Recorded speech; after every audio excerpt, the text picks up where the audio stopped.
Good afternoon and welcome to today's pre-briefing for Council. And thank you, Mayor, for joining us this afternoon. Look forward to seeing the presentation.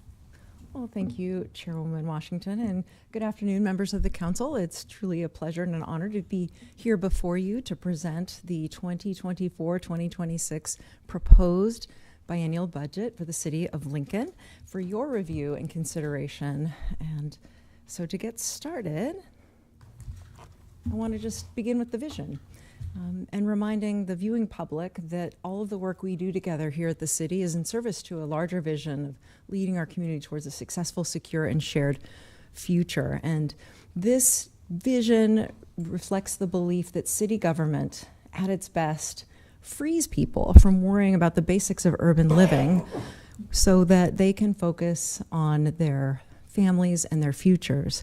And we are helping people coexist in community and reach their full human potential. As an organization, you know well that the City of Lincoln is uniquely positioned to provide safety, protect and provide safety to the public. And we are uniquely positioned to provide essentials like clean drinking water, public transportation, and to pave the streets on which people travel to work or to school or the doctor's office. We are uniquely positioned to ensure that our residents have clean air to breathe, green spaces to play in, and access to books that they can enjoy and that help them succeed in school and be the kind of lifelong learners that our economy demands. So realizing our vision involves, first and foremost, supporting the fundamental work that our city team does every day to provide services that grow the great life for all in Lincoln, Nebraska. So to realize the vision, we pursue 5 sort of general outcome areas through our city budget. And we invest our resources to grow a city that is safe and healthy, economically and culturally vibrant, strong and resilient, equitable and inclusive, and innovative and operationally excellent. And our budget investments are driving these desired outcomes that are so important to our community. The proposed biennial budget builds on the strong foundation of success that we have enjoyed working together over these past 5 years and in partnership with community members and nonprofits and businesses and other organizations. So as we think about this foundation of success, let's consider some aspects of the Lincoln success story that are supported by our public investments. Take public safety, our top priority. To date, our current investments continue to support a safe community. And you can see from this chart that in 2023, Part 1 crime has reached a 20-year low. And there's some impressive statistics just about the decreases in these kinds of crimes over the previous year and when compared to the 5-year average. And thanks to public investments in emergency services, which benefit from vital community partnerships as well, we are achieving better survival rates and healthier outcomes for Lincoln families and residents. And you can see how we stack up against communities all across the country, far more successful in this realm. City investments are also contributing to Lincoln's strong economy, a strong economy that's providing jobs for community members and supporting city growth. And much of our city team's work is all about facilitating this kind of growth and development. And just a quick glance at the stats on this slide tell the picture of a planning department that is facilitating historic levels of residential building permits.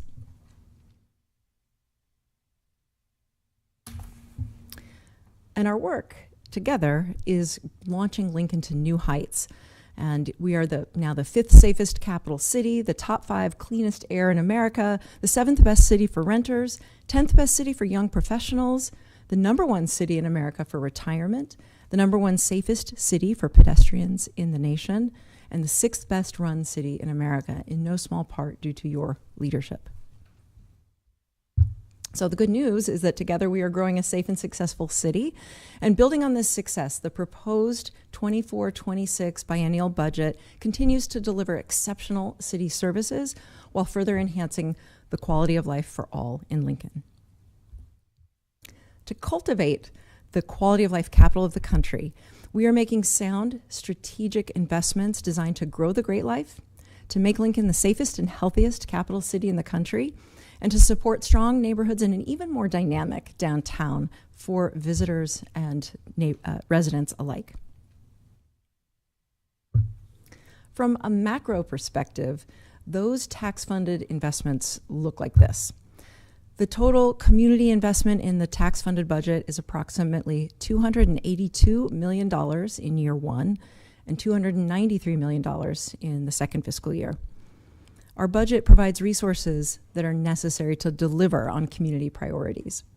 And I want to note that the city budget, of course, does include multiple funds and is supplemented by a capital improvement budget. And while we will highlight some major investments, while we will highlight some major, investments from our CIP, today we are primarily focused on the tax-funded budget. So the community's tax-funded budget investments have grown as the city has grown. Year one's proposed budget of $282 million represents an increase of $21 million over the previous fiscal year. And year two's proposed budget of $293 million represents an increase of $10 million. Year one is higher in part due to the strategic front-loading of vehicle purchases, which I will talk about later in the presentation. But really what I want to convey here is that our modest growth supports steady city growth that our community desires. Now, there are many factors that drive the increased budget investment in year one, and I wanted to share a little more about those. And on this slide, you can see a breakout of those. Our commitment to public safety includes the new fire contract that raises wages for our firefighters and firefighter paramedics by 6%. And it also includes an additional pension contribution for both police and fire employees. We are committed to maintaining the programs and services that the community tells us they want, and that requires the talented and skilled professionals who deliver our services and programs, and their wages are going up too. And in particular, hold on a second.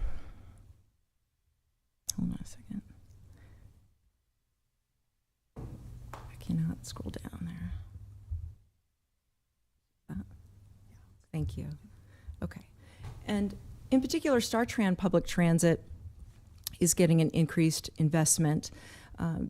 That's increasing to primarily make up for losses of revenue and increased fuel costs. So we've lost revenue because state funding for StarTran has gone down, and we also have a decrease in a contract with UNL. Finally, the two other items, we have had these long wait times when we've ordered heavy equipment and vehicles. So we are trying to get out in front of those. We want to make sure that when we order snow plows and fire apparatus and forestry bucket trucks, that we aren't waiting so long to the second year to order them and then waiting another year to receive them when we know that we need them soon and that the wait times are long. So we are front-loading vehicle purchases, and then with all of our purchases, we're seeing inflationary effects for the city budget, just like other businesses are facing. What remains consistent is that public safety is our #1 priority, and that's reflected in the numbers. As you can see, police, fire, and the combined police-fire pension investments comprise 55% of the tax-funded budget. So well above half of our budget is devoted to these important public safety expenses. Our budget expenses or budget investments come from multiple funding streams that are necessary to support the programs and services that our community desires. And for the tax-funded budget, the three main revenue sources are sales tax, property tax, and then other revenues like occupation tax and charges for services. And we need a balanced three-legged stool to provide the services that support the community. And you can see on these graphs how that sort of balances out. What's important to note is that sales tax is the largest single funding source for the city's tax-funded budget. We're going to take a little bit closer look at how sales tax has been performing. Well, the good news is that Lincoln's economy remains steady and strong. We have seen sales tax returning to a more normal level following the bump that was due to pandemic stimulus funding and increased consumer spending coming out of the pandemic. We project sales tax, though, will remain level in the first year of the budget and to rise modestly in the second year. And we always want to be cautious about how we plan for sales tax, noting that it's a less predictable source of revenue and, again, the number one source of revenue that we rely on in the tax-funded budget. So taking a closer look at another main source of revenue, the property tax, we see that compared to the 15 top populated cities in Nebraska, the 15 largest towns and cities by population, Lincoln continues to have a low property tax rate.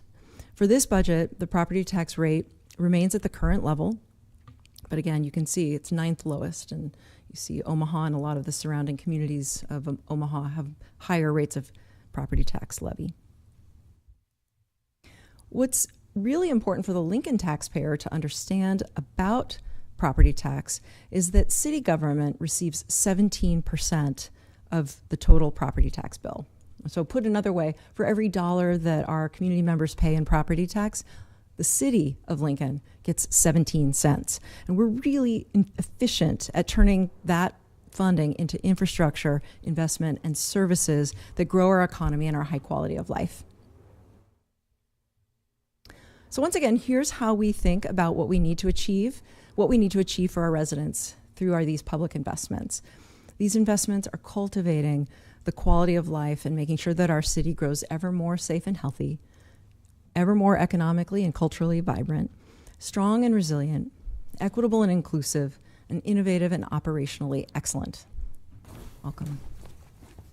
So we're going to zoom in a bit and drill down on some of these kind of budget outcome categories and find out just a little bit more about how we deploy resources to do that in this proposed budget. Again, public safety is our number one priority, and we invest in public safety to ensure that our residents continue to enjoy low crime rates, effective emergency response, and strong community policing. And public health efforts aim to prevent disease, increase access to health care, eliminate health disparities, and keep our air and water among the cleanest in the nation. And this proposed budget funds police and fire contracts that include pay raises for our first responders, and that supports the recruitment and retention of our talented employees in those departments and results in a high level of public safety for our community members. We're also looking at some investments in LFR, for example, in replacing a training tower that's necessary to help our talented professionals at LFR continue to perform at high levels, continue to meet industry standards and requirements, along with some system improvements and additional apparatus to enhance their operations, improve response times, and improve the health and safety of our firefighters, because that's important to us. We also, in this budget, incorporate the 18 new firefighters and firefighter paramedics that are funded through a SAFER grant, a federal grant. Our CIP, the Capital Improvements Program, that proposes improvements to aging fire station facilities and a new Northwest police team station to support emergency response for Lincoln's growing population. As I mentioned before, we're increasing the police and fire pension contribution to honor our commitments to our retirees. And we're adding a grant-funded Lincoln Police Community Resource Specialist to enhance Operation Tipping Point, our gang prevention programs. As we continue to cultivate a safe and healthy city, we are continuing $166,000 in funding for mental health services through partnerships and training and peer support and crisis response. And this improves the response to mental health calls for service in Lincoln. Funding also supports the co-responder program that puts mental health professionals on the streets with our LPD team. And this budget includes funding for programs that protect and promote public health, including medical and dental care, food safety, animal control, and environmental health. We're continuing investments in alternative intersections, such as roundabouts, to enhance transportation safety and to create and support economic opportunity in Lincoln. We're continuing to improve school zones to keep our students safe. And we're growing safety education efforts at community events. And to protect the safety of the traveling public, we will upgrade and replace more than 400 traffic signals, 4,700 signs, nearly 2,500 posts, 525 miles of long line pavement markings, and 4,000 symbols and crosswalks. LTU is very busy. Who counted them? It's a big job. We're also providing additional housing specter through building and safety funds to help support safe and healthy housing and strong neighborhoods across our community. Our budget focuses on growing Lincoln's economic and cultural vitality. We know how important this is, and we are continuing our city's commitment to economic vitality and growth through our very important partnership with the Chamber, which we call the Lincoln Partnership for Economic Development, or LPED, which focuses on business recruitment and retention, workforce development, and entrepreneurial support. We're continuing to administer our Workforce Innovation and Opportunity Act, or WIOA, funds and services through the American Job Center. Oops. Sorry.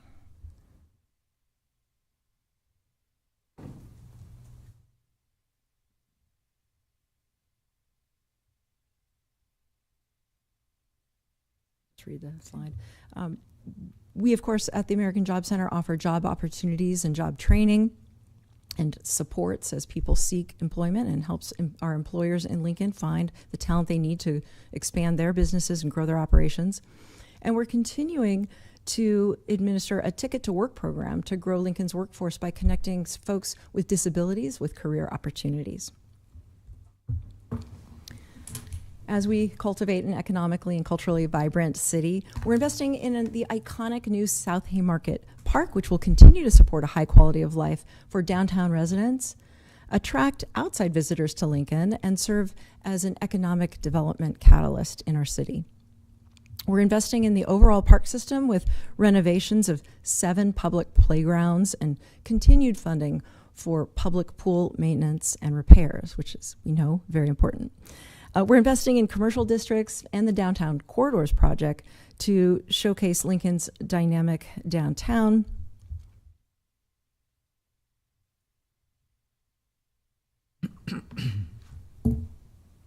And we are looking to activate our public spaces. So we are putting some resources in this budget to help with activation of spaces like South Haymarket Park, like Tower Square, like the food truck zone, so more people are able to make use of those wonderful assets. And of course, we're continuing to fund library programming, things like the One Book, One Lincoln initiative, and other important programming we offer to families across the community. Cultivating a strong and resilient city is an important piece of our budget. It's about infrastructure and initiatives that enhance Lincoln's strength and resilience. And the city is dedicated to building and maintaining strong and resilient infrastructure and efficient, sustainable resource use.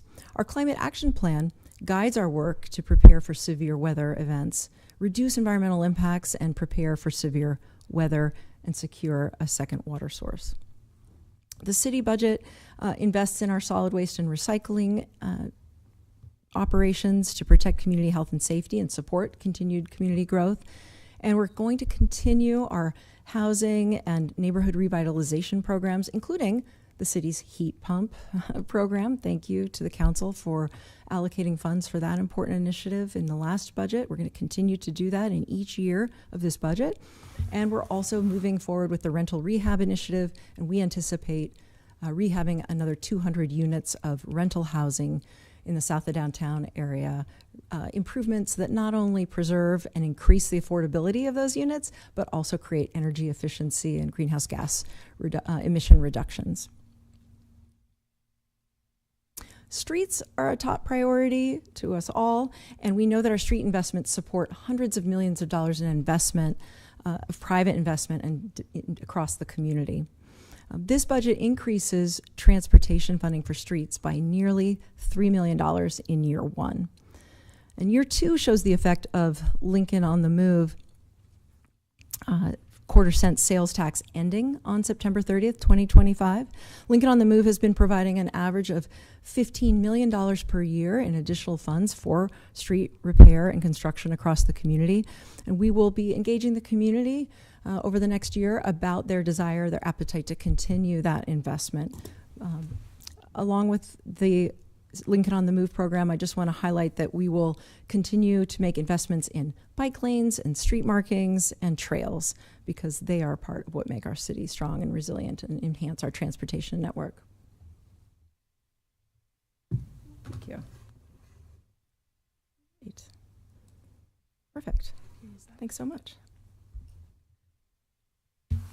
When we think about other aspects of our transportation system, I want to call out StarTran and highlight what this really means in our community, what it provides each day. For our drivers, it's a stable and rewarding career. And for our many passengers, it's that ride to the job or to school or to the doctor's office. And for our broader community, it's cleaning up our air and reducing traffic congestion. And that's both good for all of us as individuals, and it also reduces our overall city carbon footprint. So this proposed budget ensures continued service levels for StarTran without raising fares. It is increasing local funding to do that because, again, of that reduced state funding and also the reduced contract with UNL. And also, I want to point out that rising fuel costs to the tune of $1.2 million are why we are investing so much more in StarTran, just to continue service at the current level. We also are providing local services to enhance StarTran by providing the local funds necessary in partnership with the US DOT as we build the multimodal center. Sidewalks. Sidewalks are a very important part of our transportation network, and they contribute to strong neighborhoods.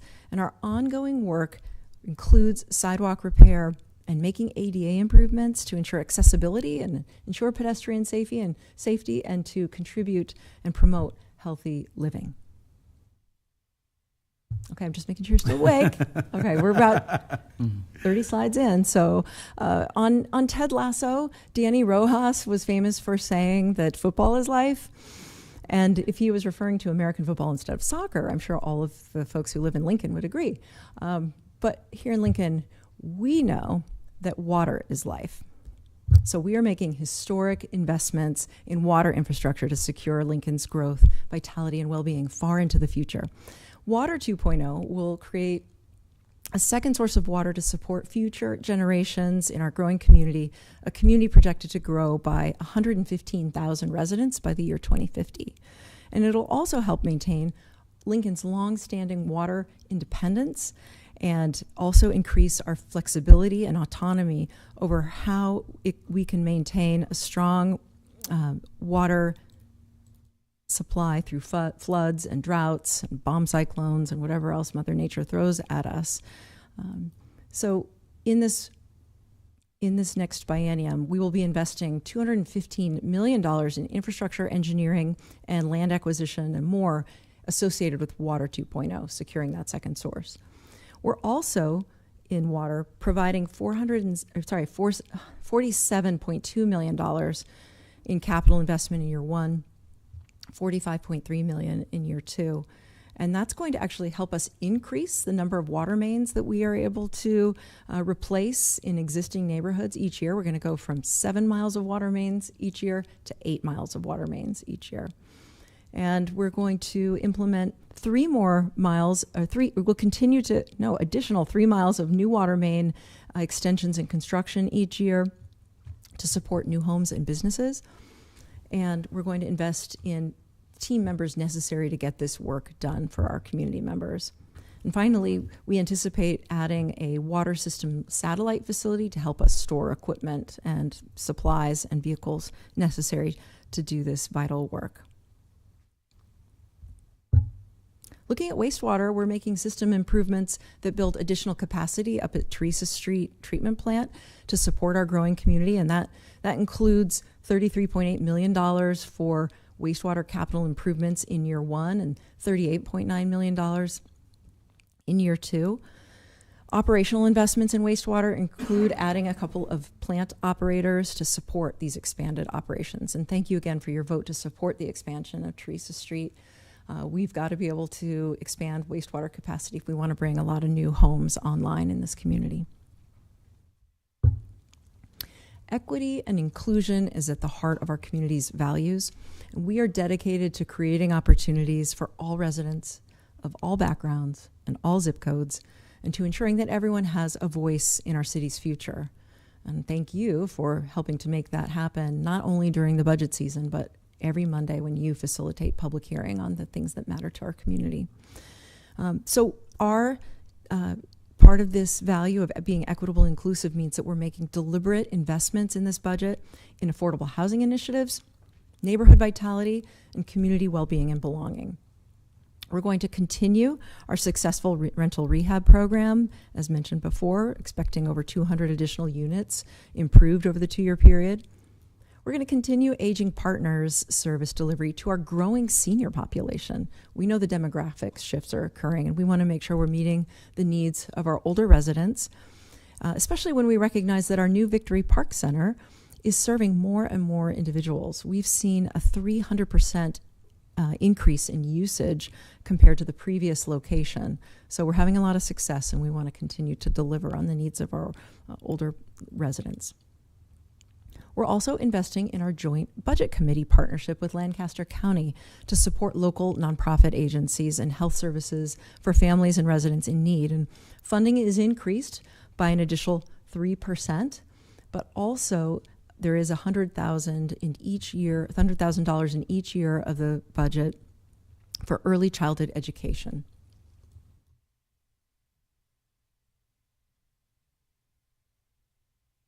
I want to spend a little bit of time in this, while we're on this topic of early childhood education, to talk about how we propose to use casino revenue. We anticipate having $1.32 million in casino revenue annually over the next 2 years, and we want to make equitable investments and support important community priorities. Specifically, like I mentioned, early childhood education and care at $100,000 per year. We're looking at affordable housing and continuing that $710,000 annual, that $710,000 supplement to the budget that the council added to the budget in the previous biennium. And then parks, $350,000 there for parks and playground improvements all across the community. And also, again, that South Haymarket Park investment that will be picking up in year 2 as the park comes online. We propose that any excess revenue that might come in ahead of that $1.3 million would be placed in reserves while we watch to see what happens with Keno revenue. And we want to make sure that we're not losing Keno revenue at the same time that we're gaining casino. We want to make sure that we're not losing ground as we try to invest. Additional investments to cultivate an even more equitable and inclusive city include a lot of other improvements for the rider experience at StarTran, bus stop improvements for additional shelters and benches, signage and ADA ramps. We want to improve access to parks and recreation all throughout our community as we grow. So we are proposing an additional 3 new neighborhood parks and installation of 3 more miles of trails. We want to support the incorporation of something that I know is near and dear to your hearts, and especially to Councilman Bowers, and that is the continued incorporation of inclusive playground equipment. And then we will continue to fund our rec centers, our school-age programs, and community learning centers, because we know how vital those are, not just for development, but also for before and after school care. Last but not least, we continue to cultivate innovation and operational excellence in City Hall. And our commitment to innovation, excellence, and customer service is what drives our operations. We leverage technology, we streamline processes, and we seek continuous improvement to deliver top-notch services efficiently and effectively. So our proposed biennial budget includes a number of technology investments that enhance cybersecurity and physical security and just general efficiency and cost effectiveness as we deliver for our community. In closing, these are some of the highlights of the city investments that will build upon our success and work towards an even brighter future for our community members.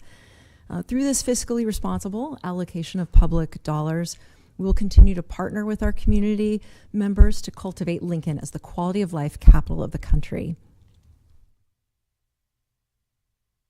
So just want to say again, thank you for your leadership, thank you for your service, and thank you for this opportunity to present the 2024-2026 budget.